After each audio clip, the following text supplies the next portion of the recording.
तो court cases के अचूक उपाय। अब इस वीडियो पे मैं पहले कह दूं डिस्क्लेमर के तौर पे कि कौन गलत कौन सही, मैं इस पे नहीं आऊंगा। मैं बस नॉर्मल रेमेडीज पे आऊंगा और प्रॉब्लम आऊंगा कि ऐसे प्रॉब्लम क्यों आ जा रही है, या फिर आपके कई लोग होते हैं ना कि जिनके कोर्ट के सही भी होते हैं, वो लोग यदि कुछ ऐसे केस में फंस गए और वो लोग सही है तो भी वो लोग उस प्रॉब्लम से छुटकारा नहीं पा पाते हैं। तो इस वीडियो पे बस उतना ही डिस्कशन होगा कि भैया क्या किया जाए, सॉल्यूशन क्या है कोर्ट केस हटाने का, या फिर कोर्ट केस क्यों आ जा रहा है बार बार। कई लोग को प्रॉब्लम आता है, बार बार किसी ना किसी जबरदस्ती का फंसते रहेंगे, जबरदस्ती का। वो लोग सही भी रहेंगे, फंसते रहेंगे। तो क्यों आ जा रहे हैं कोर्ट केसेस और इससे छुटकारा कैसे पाया जाए? कि भैया कोर्ट केस, सबसे पहला पॉइंट मैंने लिखा है बैलेंस योर ईस्ट डायरेक्शन। हर चीज के पीछे रीजन या कोई ना कोई लॉजिक जरूर होता है, इसलिए मैंने कहा बैलेंस योर ईस्ट डायरेक्शन। क्योंकि भैया ईस्ट डायरेक्शन गवर्न करती है गवर्नमेंट को। ईस्ट डायरेक्शन का एट्रीब्यूट्स है कनेक्टिविटी। कई बार देखे होंगे कि आपके जो अगेंस्ट ओपोनेंट पार्टी रहती है, कनेक्टिविटी के कारण बच जाते हैं वो लोग, या आप फंस जाते हो बार बार। फिर आप ये बहाना मारते हैं अरे उनका सोर्स बहुत ज्यादा है। भैया सोर्स को आप भी अच्छा कर सकते हो। और जिनका ईस्ट डायरेक्शन बैलेंस नहीं रहता है, खराब रहता है ना, उनको कोर्ट केसेस आते ही आते, कुछ ना कुछ केस में फंसते ही रहेंगे। कुछ नहीं होगा ना तो थोड़ा सा किसी की गाड़ी को डेंट भी आ गया ना, फंस जाएंगे, केस हो जाता है। बड़े बड़े एक्सीडेंट करने वाले बच जा रहे हैं, या थोड़ा सा कुछ बिना गलती नहीं भी होगा कई बार में तो फंस जाते हैं ऐसे लोग। तो भैया ईस्ट डायरेक्शन को बैलेंस करना है, क्यों? क्योंकि वो सोशल कनेक्टिविटी का जोन है। ईस्ट डायरेक्शन का बैलेंस क्यों करना है? क्योंकि वो गवर्नमेंट का जोन है। ईस्ट डायरेक्शन में कोई भी एंटी एक्टिविटी मत करिए। हो सके तो वहां पर सन का आइडल या फिर अशोक स्तंभ को वहां पर आप इंस्टॉल करिए, बहुत अच्छा रहेगा, बहुत बेटर रहेगा। सेकंड आ जाते हैं हम treating your north west direction. जिनको भी case, court cases long term में चले आते रहते हैं ना, लंबे समय में, मतलब छूटते ही नहीं है, सही भी हैं तो भी छूट रहे नहीं, बार बार कोई ना कोई झंझट लगा ही हुआ है, कोर्ट केसेस चल ही रहा है। कहीं तो 14 18 साल से केसेस चल ही रहे हैं, हर बार जा रहे हैं। बस कुछ नहीं, जिंदगी में दो ही काम रह गया है, एक सो और खाना, दूसरा काम रह गया है कोर्ट की पेशी अटेंड करना। उनको वहां का स्टाफ भी पहचानने लगता है, अरे सर आ गए, ऐसे वाला सीन चलता है। तो जिनके साथ इस टाइप की चीजें होती है ना, उनका नॉर्थ वेस्ट में मेजर इश्यू है। या तो नॉर्थ वेस्ट में उनका टॉयलेट रहेगा, या फिर नॉर्थ वेस्ट कट रहेगा उनका, या फिर नॉर्थ वेस्ट में कोई एंटी एक्टिविटी चलते रहेगी। तो भैया वो चीज नहीं करना है। जिनको भी इस टाइप के प्रॉब्लम आ रहे हैं, भैया toilet, toilet in the sense WC अगर आपका नॉर्थ वेस्ट पे आ जा रहा है तो उसे भैया ट्रीट कर लो या फिर हटा ही दो। मैं बेसिकली ट्रीट ही करवाता हूँ, मैं तोड़ फोड़ नहीं करवाता हूँ वास्तु में, तो उसे ट्रीट करवा लो।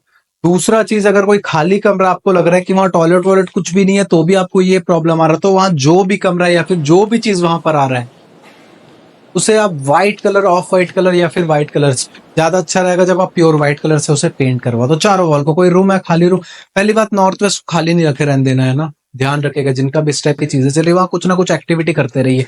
दूसरा, ज्यादा वहां पर टाइम स्पेंड मत करिए। अब वहां पर एक्टिविटी करते रहना, इसका ये मतलब नहीं कि आप सोना भी चालू कर दिए, वहां पर बहुत ज्यादा मेजर प्रॉब्लम में फंस जाओगे आप।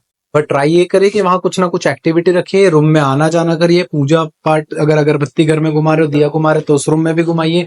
और उस रूम को पूरा व्हाइट कलर से पेंट कर दीजिए, पूरा सीलिंग से लेके फ्लोर से लेके, फ्लोर पे भी टाइलिंग या फ्लोरिंग जो भी है व्हाइट कलर का रखिए, चारों दीवार व्हाइट कलर की कर दीजिए, और वहां की खिड़की हमेशा खुली।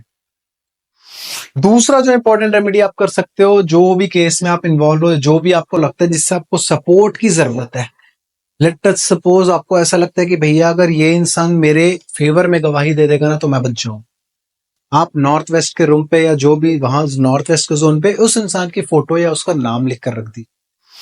दूसरा इंपॉर्टेंट चीज, अगर आपको जज का नाम पता हो या लॉयर, जो भी एक्सपर्ट जिनसे आपको सपोर्ट चाहिए उनकी फोटो रख दीजिए। तीसरे, आप वहां पर अशोक स्तंभ भी, आप अगर आपको कुछ नाम वाम पता नहीं, रैंडम केस आपको नाम ही नहीं पता किसी का, तो आप वहां पर अशोक स्तंभ या फिर नेशनल एम्बलम को वहां पर इंस्टॉल कर दीजिए, वहां पर रख दीजिए, जो इस डायरेक्शन के लिए मैंने बताया था। आपको सपोर्ट मिलने लग जाएगी, आपके फेवर में चीजें होने लगेंगी। बट वहां पर कोई बिल्कुल भी एंटी एक्टिव मत करिए। आप भैया टॉयलेट वॉयलेट हटवा दीजिए या फिर उसे ट्रीट करवा लीजिए, या फिर ऑफ व्हाइट, हाँ, या फिर व्हाइट कलर वहां पर करवा दीजिए, बेस्ट है। नेक्स्ट आते हैं donate iron items to the needy people. ये इसलिए क्योंकि भैया कोर्ट केस चल रहा है, यानी आपका शनि खराब है। शनि इज इक्वल टू लोहा, लोहा डायरेक्टली इन्वॉल्व रहता है शनि के साथ, सैटर्न प्लैनेट के साथ। आपका सैटर्न प्लैनेट इधर उधर रहेगा या खराब रहेगा, आपके कोर्ट केसेस चलेंगे ही चलेंगे, चाहे कुछ भी हो जाए। तो भैया ये रेमेडी भी करिए, आप कुछ लोहे के आइटम्स या फिर लोहे की कोई चीजें दान करिए नीडी को, ऐसा नहीं कि हाँ फूफा जी हमारे हैं उन्हीं को दान कर दिया, हमको नीड ही नहीं है उस चीज की। दूसरा इंपॉर्टेंट चीज ये ध्यान रखना है कि भैया अब ऐसा नहीं लोहा दान करने होगा तो लोहे की आप स्ट्रिप पे क्या लोहे का कुछ भी सामान खरीद के दे रहे हो, काम आना चाहिए, रेगुलर यूज आना चाहिए। लेट अस सपोज अलमीरा हो गया, आप जो अलमीरा आता है लोहे का वो आप दे सकते हैं, डोनेट कर सकते हैं किसी नीडी पीपल को।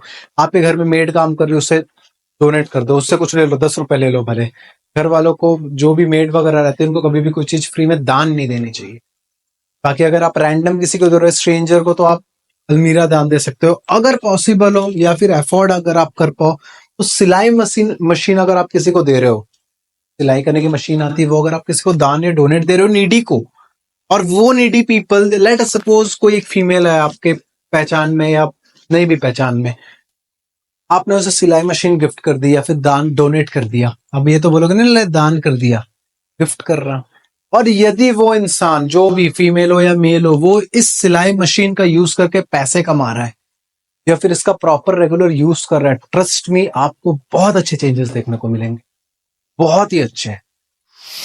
नेक्स्ट और लास्ट और बहुत अच्छी जो रेमेडी है वो एटलीस्ट आप खाने का आइटम डोनेट करिए मिनिमम 51 लोगों को, मिनिमम। और नीडी को देना है ना, ऐसे नहीं कि आप घर वाले कोई बुला ले आ जाओ आज पार्टी है खाएंगे, वो नहीं, नीडी पीपल को। आप जा रहे हो कहीं पर रास्ते में आपको दिख रहे हैं बहुत से ऐसे लोग रहते हैं जिनको खाना भी नसीब नहीं होता है, मिनिमम 51 पीपल्स को आप खाने का चीज दीजिए खरीद कर, ताजा खाना। ऐसा नहीं कि पैसा दे दे रहे ले पैसा रख कुछ खा लेना, वो चीज नहीं, आप गरीब बन जाओगे और ट्रस्ट में आपको कोई नहीं रोक पाएगा। तो खाने की चीजें आप 51 नीडी पीपल्स को मिनिमम, मैक्सिमम आप 51,000 51,00,000 5100 जितने को भी दान दे सकते हो, but minimum at least 51 needy people को आप कोई खाने की चीजें आप उन्हें दे डोनेट करें। ऐसा आप करके देखिए आपको बहुत हद तक राहत फील होगी, और बहुत हद तक नहीं, वो कम्प्लीटली कोर्ट केस जो चल रहा है ना, जो लंबे समय से चले आ रहा है, सॉल्व नहीं हो पा रहा है, पूरा पूरा करिए। जो अभी से लेके बताया ना, आप ईस्ट डायरेक्शन को भी बैलेंस करिए, नॉर्थ वेस्ट को ट्रीट करवाइए, आप सिलाई मशीन या लोहे के कुछ आइटम किसी नीडी को दान करिए, प्लस 51 नीडी पीपल को आप खाना खिलाइए, आप देखेंगे और मिरेकल को एंजॉय। होप सो इस वीडियो पे चीजें क्लियर हुई होंगी, अगर नहीं हुई होंगी या कोई कंफ्यूजन है नया डाउट होगा तो आप नीचे कमेंट सेक्शन पूछ सकते हैं, उस पर एक डेडिकेटेड वीडियो लाया जाएगा। तो इस वीडियो पे इतना ही। जय हिंद, जय भारत।